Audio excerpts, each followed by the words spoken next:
Amibe ni imwe mu ngwara twovuga ko ziterwa n'imicafu. Rero ni ingwara twovuga ko ishobora kugaragaza ibimenyetso bitandukanye umugore canke ku mugabo, ku buryo iyo amibe genito urinaire iri mu bintu bishobora no gutuma umuntu ashobora kugira ubugumba. Harabaho indi complication ya anemie. Burya amibe iri mu bintu bishobora gutera ikibazo cyo kugira amagara make. Abana bato bakunze gukarirwa cane.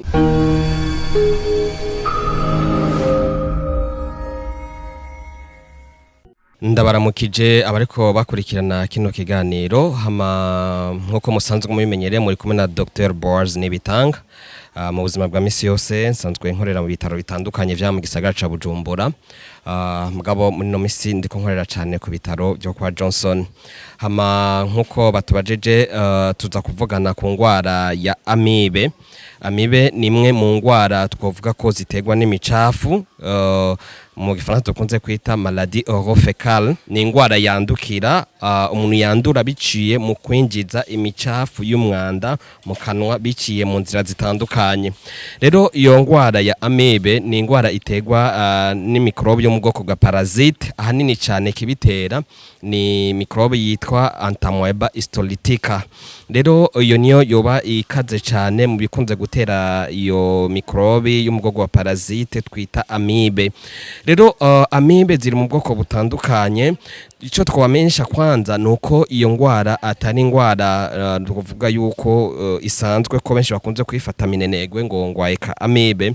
Mugabo ni ingwara twovuga yuko ikwiragiye hose kwisi, nubwo abasanzwe bayifise usanga ahanini cyane idatera ibibazo bikomeye, mugabo hari n'igihe ishobora gutera ibibazo bikomeye. Twababwira ko ibice 10% y'abantu bari kwisi bagendana iyo mikrobe ya amibe bakabayifise, mugabo muri abo bice 10% barayigendana mugabo ntihagire n'ibimenyetso bigaragara. 80% iyo basanzwe bafise bagendana iyo amibe novuga ko aribo batagira ibimenyetso, nk'ibice 20% nibo bagira ibimenyetso. Rero kwisi yose singwara yoroshe kuko ikwiragiye hose, nubwo usanga mu mice imwe twovuga nko mu bihugu biri mu nzira y'amajambere, mu mvugo yindi twovuga ko mu bihugu bikenya ariho igwiriye cyane, ko twumvise ko ari ingwara itegwa n'isukurike canke ari ingwara twovuga ko umuntu yandura biciye mu mikorobi y'amaparasite bivuye mu mwanda. Rero mucamwumva yuko ahantu hari imikorobi canke hari isukurike aribo bakunze gukarirwa cane niyo ngwara. Rero ni ingwara twovuga ko ishobora kugaragaza ibimenyetso bitandukanye kandi ikaba ishobora gufatira mu bice bitandukanye. Iyo amibe rero twobamenyesha yuko umuntu ashobora kuba ayifise mugabo ntugire ibimenyetso. Nkuko twabivuze bice 10% y'abari kwisi bagendana mikrobe ya amibe, mugabo 80% nibo bashobora kutagira ibimenyetso, 20% bayifise nibo bashobora kugira ibimenyetso.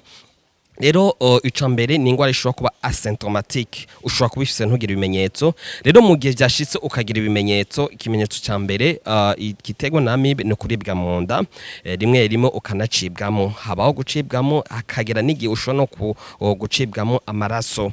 Rero ivyo ni ibimenyetso twovuga ko biza imbere y'ibindi muri rusangi ko bw'iyo amibe.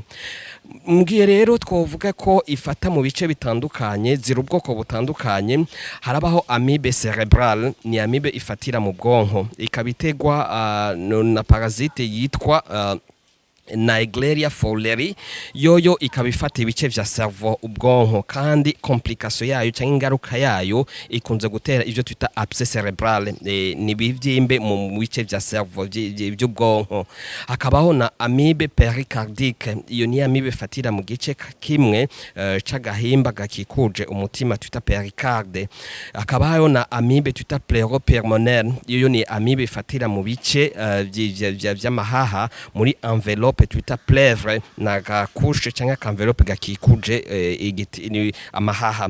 Rero muri ico gihe umuntu afise iyo amibe pleuropulmonaire ashobora kugira ivyo twita abcès pulmonaire, akagira ibivyimbe mu mahaha. Rero iyo irakomeye cyane kuko ikunze gutera n'ivyo twita pleurésie, ku buryo umuntu ashobora kugira ibibazo bijanye na respiration no guhema, umuntu akashobora guca agira ivyo twita pleurésie. Ni ingwara ifatira mu mahaha. Harabaho na amibe twita amibe hepatike ni amibe ifatira mu gitigu yoyo iranakomeye cyane mu isanzwe uretse izo amibe ubwoko bwa amibe turiko tuvuga izo twita amatipe ya amibe ari extra digestive ni kuvuga zitari izo mu nda mu bice by'ibisogi n'ibindi kuko igwiriye ahanini cyane ni amibe intestinal canke coliqueuse iyo niyo igwiriye cyane mu basanzwe bafise benshi niyo basanzwe bafise yoyo mbere itangura ari mu rura ruto hama igatandukira mu rura rukuru iyo amibe intestinal canke coliqueuse iragwiriye cyane gose rero iyo amibe intestinal canke coliqueuse inyuma yaho niho hari ubwo bwoko bundi twagiye tuvuga amibe cerebral amibe pericardique amibe pleuropulmonaire na amibe hepatike iyo amibe hepatike rero turako tuvuga ifatira ku gitigu ikaba ifise ibimenyetso bitandukanye umugwayi ashobora kugira ushobora kugira ibimenyetso ukagira ivyo twita hepatomegalie igitigu kikavyimba bitewe niyo amibe washobora kugira ubushuhe bwinshi buri hagati ya madegre Celsius 38 na 39 bitewe niyo amibe hepatike ifatira mu gitigu kandi muri ico gihe uragira ububabare bufatira mu gice twita hypochondre droit naherereye iburyo munsi y'urubavu gato niho dusanga region yitwa region de l'hypochondre droit ahanini umugwayi amaze kugira iyo amibe hepatike umva mugabo iba yavuye muri ya amibe intestinal canke coliqueuse yama parasite twita entamoeba histolytique akamigra kugeza muri ico akamera nkaduga kugeza mu gitigu agaca atera ivyo bibazo twabwiye ugacugira iyo amibe hepatike ku buryo ushobora kugira abcès hepatike ni kivyimbe gifatira mu gitigu bitewe niyo amibe ukagira ubwo babare ufatira mu bwo buryo aha munsi y'urubavu ugashobora no kugira ubushuhe bwinshi mu gihe yamaze kuba nyinshi rero habaho na amibe twita amibe genito-urinaire no kuvugane mu bice biri ngaha munsi gato y'umukondo ni bihimba vyirondoka mu bice bijanye ni rondoka rero muri ico gihe umaze kugira amibe genito-urinaire ikifata ibice bitandukanye yaba ku mudamu ku mugore canke ku mugabo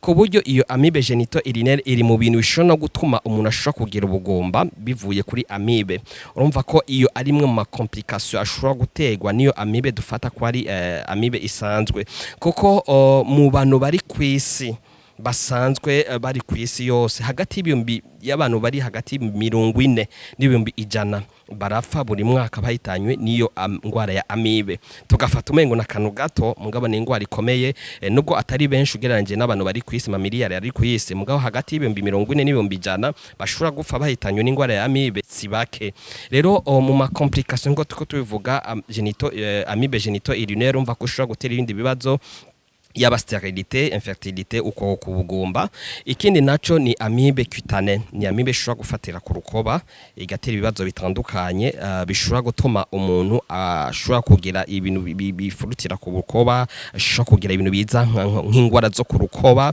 izo nubo ubwoko twovuga ko butandukanye bw'ama amibe rero izo ni amibe extra digestive twavuze ko iya mbere ikaze kandi canke ikunze igwiriye hanini cyane ni intestinal ifatira mu mara canke mu rura canke mu bisogi hama izo extra digestive hakaba ari yo mu bwonko twita cerebral iyo mu mahaha twita pleuropulmonaire iyo ifatira mu gace kakikuje igiti umutima twita pericardique amibe pericardique na amibe hepatique ifatira mu gitigu amibe genito-urinaire ifatira mu bihimba vy'irondoka na amibe cutane izo nizo zigwiriye cane rero iyo amibe ni ingwara twavuga ko yoroshe cyane kuvura iyo umuntu yayitoye abenshi barayigendana nkuko twabivuze ko ushobora kuba uyifise mugabo ntugaragaze ikimenyetso na kimwe ciyo amibe nigiye ushobora kuba uyifise ukagaragaza ibimenyetso no mu nyuma igashobora gutera ama complication kandi yari asymptomatique nayo mpamvu akenshi dwanura abantu kuyivuza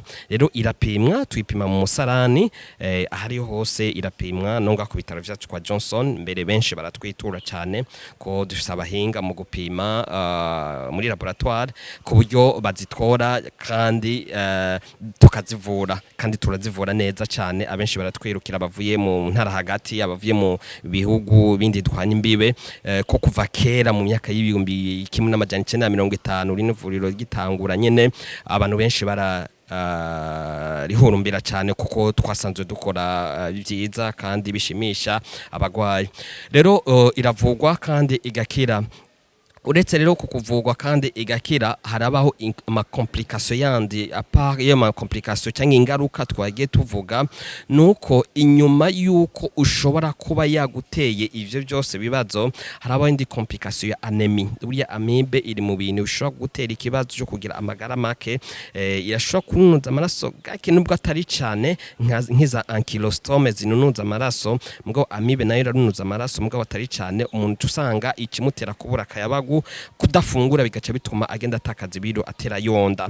Ego rero twumvise yuko ko complication ikomeye ari urufu. Twabonye ko hagati abantu hagati y'40 n'100 kwese bashobora gupfa bahitanywe niyo ngwara y'imikrobi ya amibe.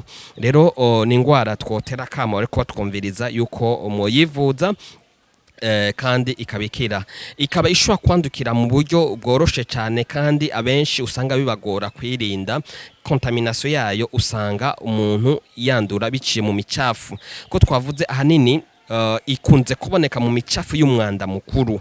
Rero babantu batagira isuku, nka utuzu twasugumwe tudasukuye neza, ugiye mu kazu kasugumwe uvuyeyo uritunganije ntukaravye neza n'amazi n'isabuni, wa mwanda ukugumye ko ufashe igitumbura cyangwa ikindi umwembe cyangwa icamwa utogeje neza urakiriye, ama microbe yarakwinjiyemwo, cyangwa wagikufasheko n'amaboko ugasanga biciye n'uwundi ugihaye ya microbe yo mu bwoko bwa parasite itandukiye n'uwundi uyihaye. Rero usanga haba ikwiragira rya microbe ya parasite yiyo amibe, ugasanga abantu benshi bagiye bandukizanya. Rero misanzwe ahanini cyane ni ingwara itegwa n'isuku rike.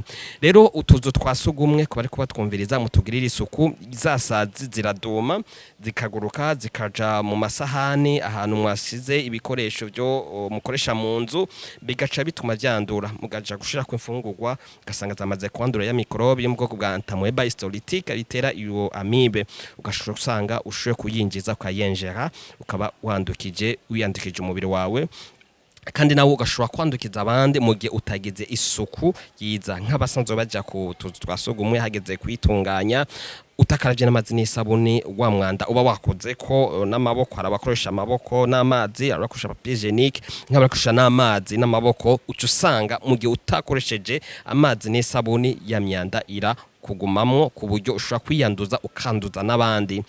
Zasazi ziraduma zikaja kuri vya vyamwe badandaza mu makaratiye. Rero bisaba yuko n'imiburiburi babantu badandaza vya vyamwa canke vya zamfungwa zindi badandaza makaratiye babifuka neza kugira ngo isazi ntizidume. Zijya sazi zijya mu tuzu twasugumwe tukazana ya microbe ya parasite ya ntamoeba histolytique itera iyo amibe, zigaca ziduma kuri zamfungurwa canke vya twama badandaza hiyo mu mabarabara. Ugiye kugifungura ntarinda kucoza n'amazi n'isabuni, bigaca bituma ugira ushobora kwandura iyo microbe ya amibe. Rero ni ingwara yoroshe cyane kuvura kandi yoroshe cyane kwandura.